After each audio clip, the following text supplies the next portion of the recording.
সারা বাংলাদেশে যত মানুষ শহীদ হলো, সেই আন্দোলন যাদের বুকে রক্তের বিনিময়ে আপনারা আজকে দাঁড়িয়ে আছেন, তাদের তো আপনারা খোঁজ দিচ্ছেন না। আবারও তো সেই একই ঘুরে ফিরে সেই জায়গায় আপনারা এসে দাঁড়ালেন। সেই এখন কি বলবো, সেই জায়গায় তো আপনারাও এখন সেই জায়গায় চিহ্নিত হয়ে গেলেন যে আপনারাও সেই একই নায়ের মাঝি হয়ে যাচ্ছেন। আমাদের বিষয়টা আজ এরকম হয়ে দাঁড়াচ্ছে। আপনারা কেন আমাদের খোঁজ খবর নিচ্ছেন না? কেন আমাদের পাশে এসে দাঁড়াচ্ছেন না? কেন আমাদের অধিকারগুলো আমরা দেখতেছেন না আপনারা? কেন আমরা আজকে রাজপথে কেন নামবো বলেন? আপনারা যদি আপনাদের মতো করে পদক্ষেপ নিতেন, তাহলে কি এই ৬ মাসে আমরা আরো আগে আসতে কি পারতাম? পারতাম। কিন্তু আমরা আসিনি, আপনাদের মুখের দিকে তাকিয়েছিলাম। আপনারা আমাদের ভরসা দিয়েছিলেন যে আমরা দেখব, আমরা আপনাদের পাশে আছি। কই আপনারা কোথায় পাশে আছেন? আমরা যে আজকে একবেলা খেতে পারি না, আজকে এখানে যে আসবো সেই ভাড়াটুকু আমাদের কাছে নাই। তাহলে আমরা কিভাবে দিন চলবো? সামনের দিনগুলো কিভাবে সন্তানদের নিয়ে পার করবো? তাহলে আপনি কি পদক্ষেপ নিচ্ছেন আমাদের? সারা বাংলাদেশে মারা গেছে 8,500-এর উপরে পরিবার, এটা আমরা আনুমানিক বলছি।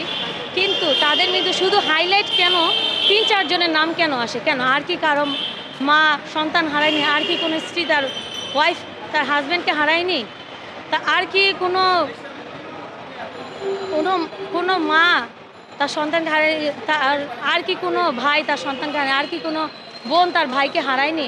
কেন তাদের নামগুলো কেন আপনারা উল্লেখ করতেছেন? কেন তাদের করতেছেন? শহীদ হিসাবে লিস্ট শুধু নামে মাত্র দিয়ে রাখছেন, কিন্তু তাদের কাজ যেটা কার্যক্রম সেইটা কেন আপনারা চালু করতেছেন না? শুধু কেন আমাদের আশ্বাস ভরসা দিয়েই যাচ্ছেন? আপু, এই যে জুলাই ফাউন্ডেশন হয়েছে শহীদ বা আহতদের জন্য, এই ফাউন্ডেশনে আপনি কথা বলছেন বা কি হয়েছে এইটা? জুলাই স্মৃতি ফাউন্ডেশন যেটা আমাদের জন্য খোলা হয়েছে, আমি জানি না অন্যদের সাথে কীরকম করেছে, তবে আমি যাওয়া মাত্র আমাকে বলছে আপনার কি কি প্রমাণ আছে। আমি A to Z নিয়ে গেছি, কারণ আমি পড়াশোনার ক্ষেত্রে কী ধরনের এভিডেন্স নিয়ে তাকে ওখানে উপস্থিত হতে হয়। তো আমি এর আগে অনেকবার গিয়ে আসছি, আমার কোনো কথা কার্যকর হয়নি। দেড়শোর পরে আমার যত ডকুমেন্টস ছিল ওনাদের কাছে গিয়ে পৌঁছেছে, শ্বশুরবাড়ি থেকে দিয়েছে।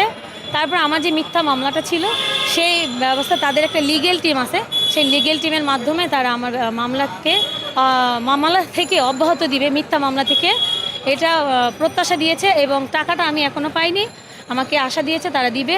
তবে তারা প্রত্যেকে আমার সাথে ছিল, আমি এটা বলতে পারি। কারণ অন্যদের সাথে কিছু না, ওনারা দেয়নি।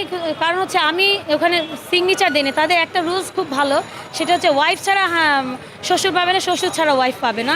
দ্যাটস ওয়াই তখন আমি যে আমার কথাগুলো বলেছি যে আমাকে মিথ্যা মামলা দেওয়া হয়েছে আমার পরিবারের 5 জনকে, এই মামলা থেকে আমি অব্যাহত চাই। 1 লাখ 2 লাখ 5 লাখ টাকা দিয়ে আমি কিছু করবো না, আমার জীবন যাবে না। আমি একটা টিউশনে করায় খেতে পারবো, আমার লাইফ যাবে, কিন্তু আমি এই টাকা জানি আমি মিথ্যা মামলা থেকে অব্যাহত চাই। বাড়ি না মায়ের বাড়ি না কোথায়, তাহলে আমি কোথায় যেয়ে দাঁড়াবো? তখন তারা এটা একটা সুব্যবস্থা করবে। আমি জানি না আসলে কতটুকু কার্যক্রম হবে। আসসালামু আলাইকুম।